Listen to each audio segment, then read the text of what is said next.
Bolero पे DPF का problem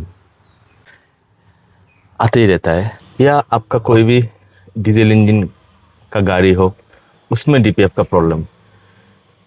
Bolero पे मैं ड्राइविंग भी सीखा था।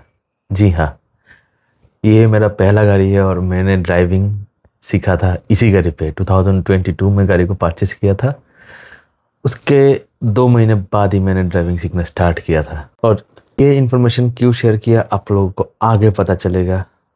डीपीएफ का इशू ये होना नॉर्मल है। तो ये क्वेश्चन पहले आ सकता है कि मेरे गाड़ी में डीपीएफ का प्रॉब्लम आया था। इसका भी आंसर मैं आप लोगों के साथ शेयर करने वाला हूँ जस्ट कुछ ही देर में। गाड़ी कुछ साइन देता है, जैसे ये आपका ओडोमीटर है, इसमें आपका गाड़ी शूट मस्ट हाई का साइन देता है, पहला साइन। सेकंड साइन जो गाड़ी का आता है वो आता है, गाड़ी एक लिमिट दे देता है, 2000 किलोमीटर चलेगा या 1000 किलोमीटर चलेगा। तो उससे आपका दो ऑप्शन उसमें दिखाया जाता है। एक तो आपका आइदर एड ब्लू घट गया है, जो जितना लिमिट रहता है, आई थिंक 5 लीटर से जैसे ही घट के नीचे आ जाता है तो गाड़ी उस समय क्या करते हैं, साइन दे देते हैं। और एक ऑप्शन आता है यहाँ पे, आपका रीजन का ऑप्शन आता है ग्रीन कलर पे, ठीक है। उसके साथ और एक ऑप्शन आता है, गाड़ी ऑटोमेटिकली रीजनरेशन ले लेता है पार्किंग मोड पे। तो आपको गाड़ी को साइड करना है रोड के साइड पार्किंग स्पॉट पे, और गाड़ी को रीजनरेट होने देना होता है, ठीक है। तो बोलेरो नियो पे वैसे तो देखा जाए कोई ऐसा ऑप्शन है नहीं। आप इसमें ओडोमीटर पे आप अगर ट्राई करोगे ढूंढ के, ठीक है, ऐसे करके आपको मिलेगा ही नहीं कोई ऑप्शन कि यहाँ पे रीजनरेशन का ऑप्शन है। ये एक्चुअली बोलेरो नियो का सबसे बड़ा एक डीमेरिट मैं बोल सकता हूँ, कॉन्स, क्योंकि ये सडनली आ जाता है, ठीक है, उड़ता तीर हाथ में ले लेने का हिसाब जैसा होता है वैसा। तो पहला बात करते हैं कि कैसे आप बचोगे, ठीक है। क्या मेरे गाड़ी पे आया है, फर्स्ट क्वेश्चन जो था, मेरे गाड़ी में अभी तक वो सब कोई चीज़ें नहीं आता है। क्यों? मैं क्या करता हूँ, मैं रीजनरेट करते रहता हूँ। एवरी 5000 किलोमीटर पे मैं एक बार रीजनरेट कर लेता हूँ गाड़ी का। और किस कारण से मेरे गाड़ी पे अभी तक डीपीएफ का कोई भी इशू नहीं आया है, भगवान का आशीर्वाद मैं बोलूँगा उसको, और कुछ नहीं बोलूँगा। मैं क्या करता था, सर्विस में एवरी 5000 किलोमीटर पे इंजन ऑयल वगैरह चेंज करा लेता था, अभी भी करवाता हूँ।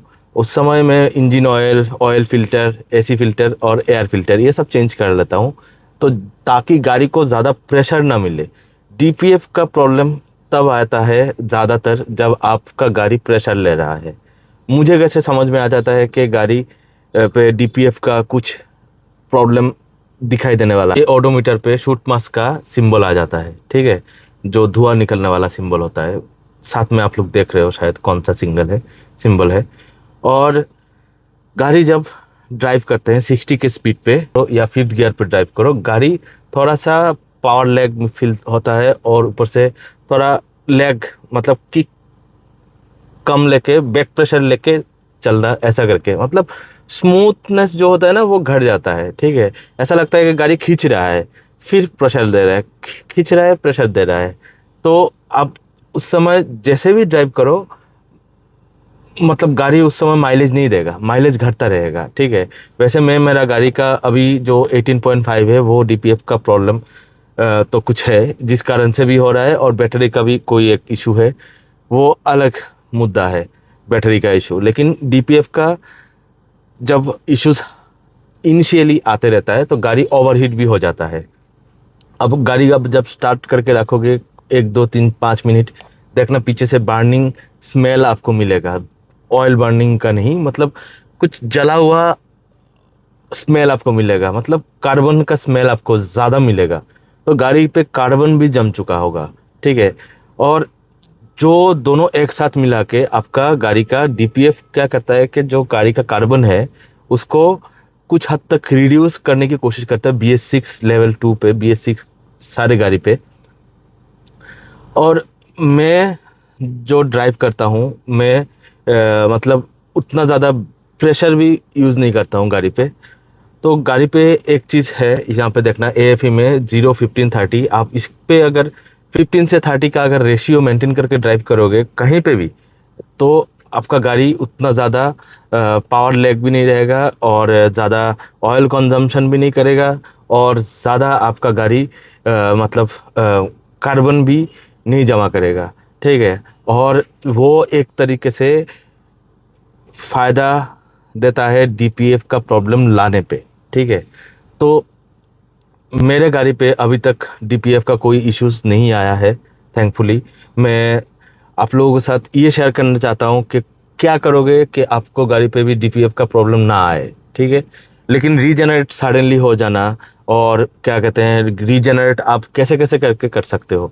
एक तो गाड़ी को आप अगर 2500 RPM से 3000 RPM पे गाड़ी कॉन्टीन्यूअस ड्राइव करोगे, 10 मिनट से 15 मिनट तक गाड़ी ऑटोमेटिकली शूट मास को बर्न करता है, तो जिस कारण से आपका गाड़ी शूट मास डाउन होता है और गाड़ी पे DPF का प्रॉब्लम कुछ हद तक घट जाता है। एक सेकंड ऑप्शन है रीजनरेट का साइन आ जाना। यहाँ पे कुछ कुछ बोलेरो के गाड़ी पे, बोलेरो नियो या बोलेरो गाड़ी पे यहाँ पे ऑप्शन आ जाता है रीजनरेट का, ग्रीन कलर का। तो आपको ये जो बटन है ना, इन सबको टॉगल करके सामने जाना होता है और आपको प्रेस करके रख के आपको इसको एक्टिव करना होता है। तो गाड़ी अराउंड 20 to 30 मिनट ऐसे ही आइडियल मोड पे गाड़ी चलता रहेगा और ज़्यादा साउंड आएगा।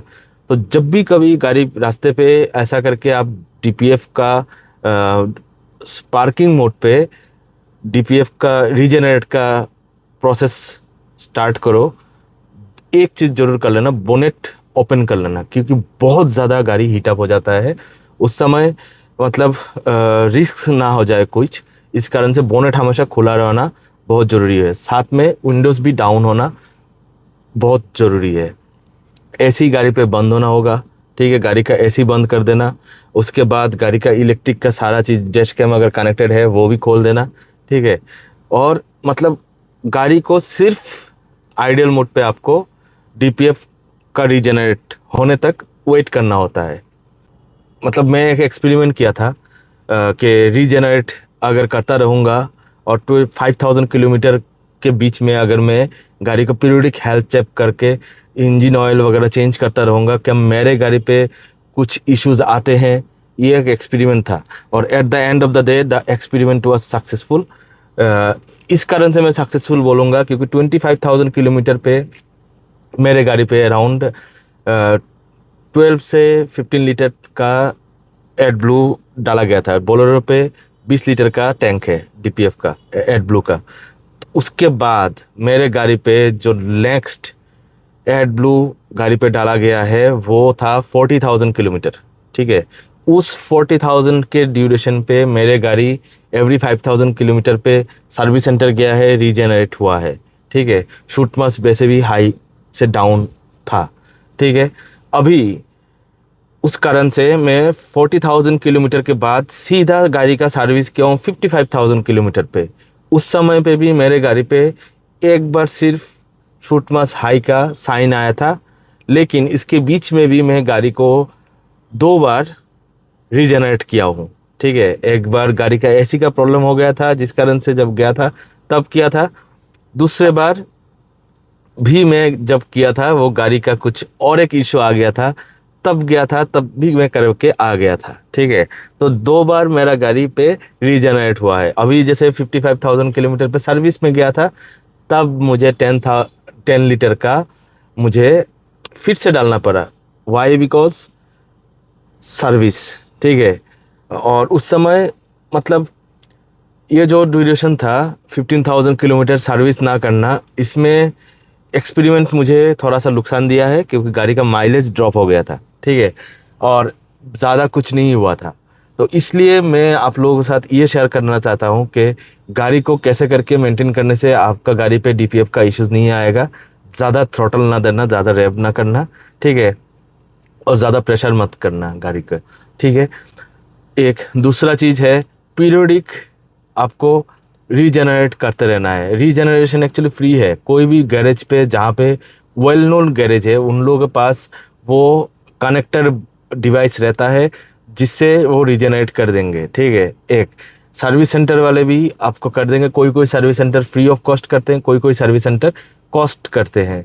और जैसे कुछ कुछ गाड़ी है, जैसे आपका थार हुआ, स्कॉर्पियो हुआ, हाइलक्स हो गया, फॉर्च्यूनर हो गया, ये सब गाड़ी डीजल का है, ठीक है। इन सब गाड़ी पे पार्किंग में भी आप रीजनरेट कर सकते हो, ऑप्शन आ जाता है, ठीक है। जैसे ही गाड़ी पे एड ब्लू घट जाएगा, और एड ब्लू हमेशा गाड़ी पे फुल रखना फ़ायदेमंद रहता है। अगर आप रीजनरेट करोगे तो क्या होगा, जो एड ब्लू है वो क्रिस्टलाइट फॉर्म में फॉर्मेशन कर जाते हैं, ज़्यादा शुटमस हाई होने से, इवन ज़्यादा गर्म होने से भी, ठीक है। और इवन आपका अगर घट गया वहाँ पे, तो वो क्रिस्टलाइट फॉर्म में फॉर्मेशन कर लेते हैं, ठीक है। वो क्रिस्टलाइट फॉर्मेशन ना करे, इस कारण से आपको रीजनरेट करते रहना चाहिए, ठीक है। वो क्रिस्टलाइट फॉर्मेशन एनी हाउ कर भी सकता है, मेरे गाड़ी में भी कर सकता है suddenly, because of weather condition भी डिसाइड करता है एड ब्लू को क्रिस्टलाइट फॉर्म में फॉर्मेशन होना। आप और एक भी चीज़ कर सकते हो, गाड़ी पे एडिटिव आता है, डीपीएफ एडिटिव, ठीक है, वो भी आप डाल सकते हो। मैं वो डाला था गाड़ी पे, डीपीएफ लिक्विड मोलिका डीपीएफ एडिटिव, वो आपको गाड़ी पे डाल के आप जब रीजनरेट करोगे, वो जितना ज़्यादा कार्बन पार्टिकल्स है ना आपका डीपीएफ में जमा हुआ, वो सारा निकल देगा। वो वाइट कलर का एक बहुत ज़्यादा धुआं निकलेगा, तो उसको देख के घबराने का कुछ बात नहीं है, ठीक है, वो नॉर्मल रहता है। देखिए, डीपीएफ का इश्यूज गाड़ी पे जब आता है, कुछ कुछ चीज़ें आपके लाक पे भी डिपेंड करता है। बहुत सारे जगह पे आपको साइन वगैरह कुछ नहीं आएगा, गाड़ी सडनली बंद हो जाएगा, ठीक है। और गाड़ी का बैटरी कैसे करके इसको हेल्प करता है, ये भी एक कहावत है गाइस। मैंने गाड़ी का बैटरी थोड़ा सा डाउन है, ठीक है, पावर पे 4 साल पुराना बैटरी है, तो मैं क्या किया था, चार्ज किया था। बैटरी जब डाउन हो गया था तो गाड़ी चलता है, लेकिन बैटरी उतना ज़्यादा चार्ज नहीं होता है, तो क्या होता है, हर एक एंगल जो है ना गाड़ी का, सब प्रेशर लेता है। तो मेरे गाड़ी उस समय ज़्यादा हीटअप होता था, और हीटअप होने के बाद शूट मास का साइन कंटिन्यूअस आते रहता था। अराउंड एवरी 2 मंथ पे या 1 मंथ पे एक बार तो शूट मास का साइन आ जाता था, ठीक है। वो सबसे ज़्यादा प्रॉब्लम है। एक मास का जो प्रॉब्लम है, इससे आप कैसे बचोगे गाइस, आपका ड्राइविंग स्टाइल फैक्ट, ठीक है। और जितना ज़्यादा प्रेशर गाड़ी लेगा, उतना ज़्यादा गाड़ी क्या करेगा, शूट मास को हाई करेगा। जितना कम प्रेशर, उतना कम शूट मास का प्रॉब्लम और ओवरहीट का प्रॉब्लम। और साथ ही साथ बैटरी को लेके कोई एक्सपेरिमेंट मत करना मेरे तरह, मैंने जैसे किया था। और कोई भी चीज़ को लेके कुछ इतना ज़्यादा एक्सपेरिमेंट मत करना, नुकसान भी हो सकता है और नुकसान ना भी हो सकता है, ठीक है।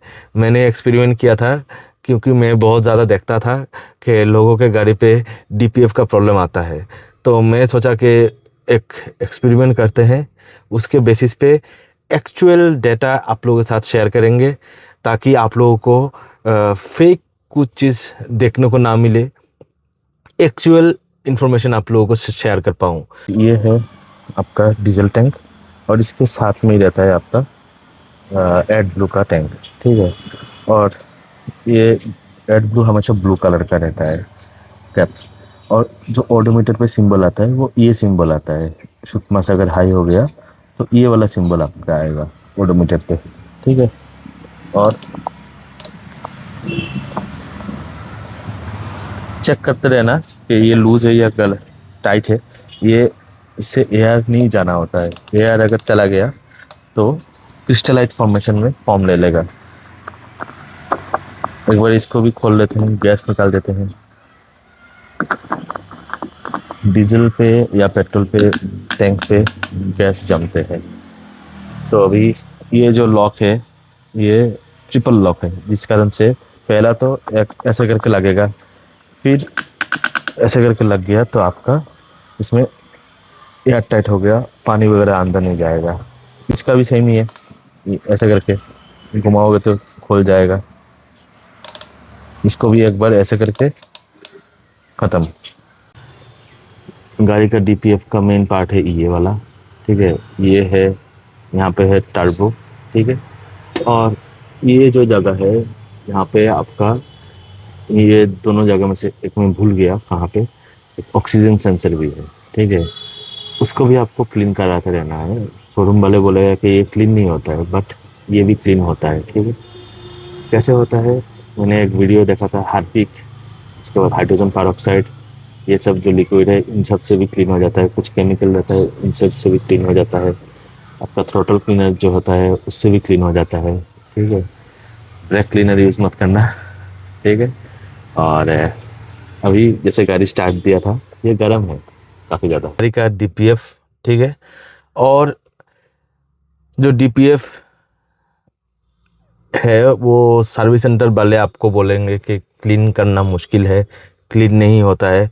गाड़ी का सबसे कॉस्टलीस्ट पार्ट होता है डीपीएफ, बहुत ज़्यादा कॉस्टली गाइस। उसके बाद आता है कैटालिटिक कन्वर्टर, सबसे ज़्यादा कॉस्टलीस्ट पार्ट।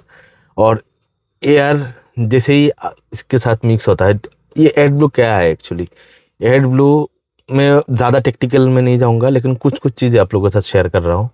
एड ब्लू है एक्चुअली यूरिया और पानी और कुछ केमिकल का एक मिक्स्ड, ठीक है, एक मिक्स है जो गाड़ी को क्या करता है, एक सर्टेन लेवल हीटअप होने के बाद गाड़ी का जो कार्बन डिपॉजिट है और जो गाड़ी से जो ऑक्सीडेंट मतलब गाड़ी से जो एग्जॉस्ट निकलता है ना, उससे बहुत ज़्यादा कार्बन मोनोऑक्साइड का लेवल और बाकी भी कुछ टॉक्सिक गैसेस निकलते हैं। उन सब का जो लिमिट है अराउंड 40% रिड्यूस कर देते हैं, ठीक है। तो जो कि एनवायरनमेंट के लिए भी अच्छा होता है और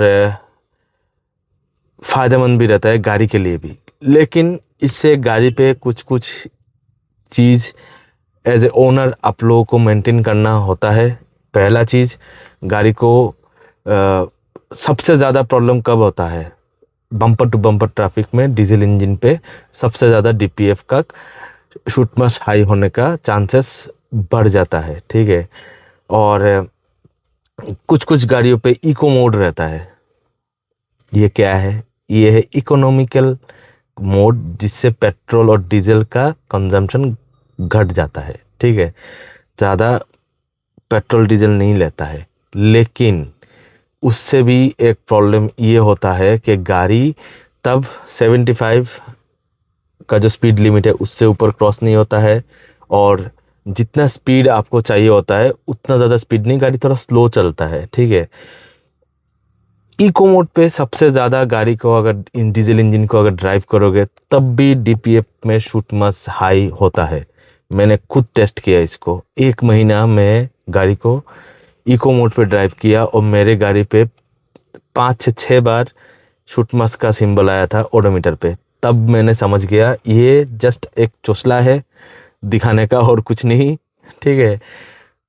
आप इसको कब यूज़ करोगे, आप अगर बम्पर टू बम्पर ट्रैफिक में ड्राइव कर रहे हो, ठीक है, उस समय तो ज़्यादा पिकअप जरूरत नहीं होता है ना, लो पिकअप चाहिए, उस समय आप यूज़ कर लो।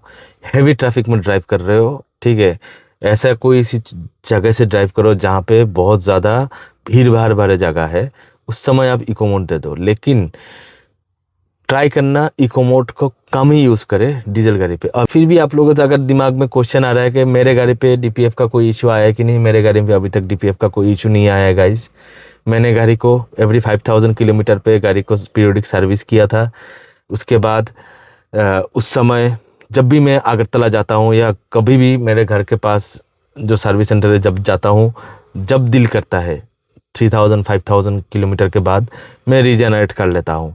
इवन जब भी मेरे ड्राइव करते करते मुझे ऐसा फील आता है कि गाड़ी थोड़ा प्रेशर ले रहा है, उसके बाद स्मूथ नहीं है, ठीक है, किक मार रहा है, कुछ हो रहा है, अनयूजुअल कुछ चीज़ फील होता है, तब मैं क्या करता हूँ 2500 आरपीएम में एटलीस्ट 5 किलोमीटर गाड़ी को ड्राइव कर लेता हूँ, ठीक है।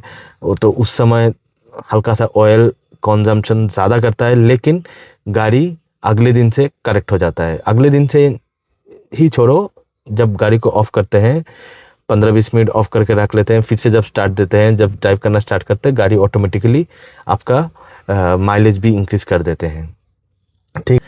मस्ट है गाड़ी पे आपका। ऐसा तो नहीं है कि 80,000 किलोमीटर पे ही गाड़ी को एग्जॉस्ट क्लीन करना है। मैं एज ए कस्टमर मैं इसको 10,000 किलोमीटर के बाद ही कर सकता हूँ, ठीक है, ये मेरा मानना है। तो मैं इसी कारण से बाय फोर्स मैं 40,000 किलोमीटर पे एग्जॉस्ट क्लीन किया था। ड्राइविंग में 15 से 30 इसको मेंटेन हमेशा करता हूँ, अभी भी करता हूँ। उसी कारण से 15,000 से ज़्यादा किलोमीटर गाड़ी चला था without putting any new AdBlue गाड़ी पे, ठीक है। ऊपर से 30,000 किलोमीटर गाड़ी का जब हुआ था, मैंने गाड़ी का सारा लिक्विड जो है ना, मेरा differential oil, power steering oil, gear oil, उसके बाद आपका कूलेंट, ब्रेक ऑयल, सबको ड्रेन आउट करके न्यू फिल आउट किया था।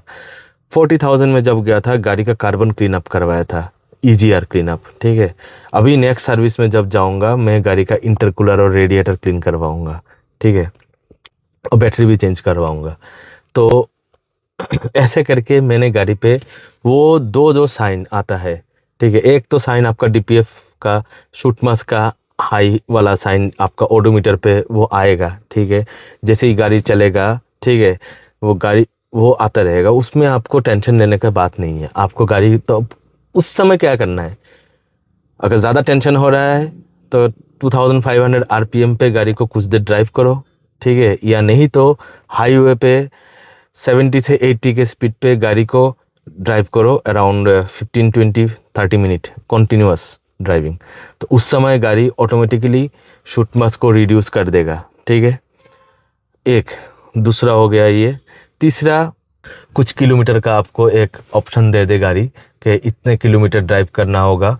उस समय ज़्यादा वेट मत करना, क्योंकि वो हमेशा एक्चुअल नहीं रहता है।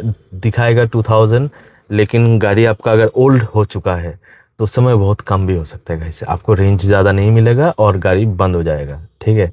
आपको उस टाइम में क्या करना है, आपको गाड़ी पे DPF AdBlue fill out करना है। अगर आपके एरिया पे महिंद्रा का या आपकी गाड़ी का कोई सर्विस ना हो, आपने लोकली एड ब्लू गाड़ी पे फिल आउट कर लिया, तो क्या करो, जब नेक्स्ट टाइम आप जब सर्विस सेंटर जाओ, जाने के बाद इमीडिएट वो एड ब्लू ड्रेन आउट करो, नया एड ब्लू आप गाड़ी पे ओरिजिनल वाला डालो, क्योंकि एड ब्लू का भी एक नंबर आता है, उस नंबर का एड ब्लू ही आपको डालना है। जैसे इंजन ऑयल का नंबर है 15W40 या 0W40 XYZ ऐसा करके, ठीक है। और भी बहुत सारी चीज़ें हैं, जैसे गाड़ी का आपका कार्बन डिपॉजिट भी ज़्यादा अगर हो जाता है तब भी रीजनरेशन का और DPF का प्रॉब्लम आता है। जैसे मेरा गाड़ी का जब EGR क्लीन आउट हुआ था, उस समय 2 से 2.5 किलो का कार्बन निकला था गाड़ी से, ठीक है। और उस समय वो लोग मुझे खुद बोले थे, मैकेनिक्स जो थे, कि आप कुछ दिन और गाड़ी ड्राइव कर लेते तो आपका गाड़ी का DPF भी चौक हो जाता। इसका रीज़न मेरे को तब पता नहीं चला, लेकिन अब पता चलता है। मैं चाहता हूँ कि आप लोग का भी खर्चा बचे और आप लोग भी डीजल इंजन को मेरे से ज़्यादा प्यार कर पाओ। मुझे पेट्रोल से ज़्यादा डीजल इंजन अच्छा लगता है, and I am lover of diesel engine guys, ठीक है। तो इस कारण से मैं मेरा ये वीडियो पे आप लोगों के साथ मेरा एक्सपेरिमेंट और एक्सपीरियंस शेयर कर रहा हूँ और किया। उम्मीद है कि आप लोगों को दिल में जो क्वेश्चन है कि कमेंट बॉक्स में आप डालोगे और मैं आप लोगों को रेस्पॉन्स दे पाऊँ, और आगे क्या वीडियो चाहिए, कुछ और चीज़ें DPF के रिलेटेड, वो आप लोग कमेंट करना, मैं डेफिनेटली आप लोगों के साथ लाने का कोशिश करूँगा। कमेंट करो, मिलेंगे अगले वीडियो पे गाइस किसी और एक नए चीज़ के साथ। उम्मीद है कि टिल देन आप लोगों को अच्छा लगेगा। मिलते हैं अगले वीडियो पे।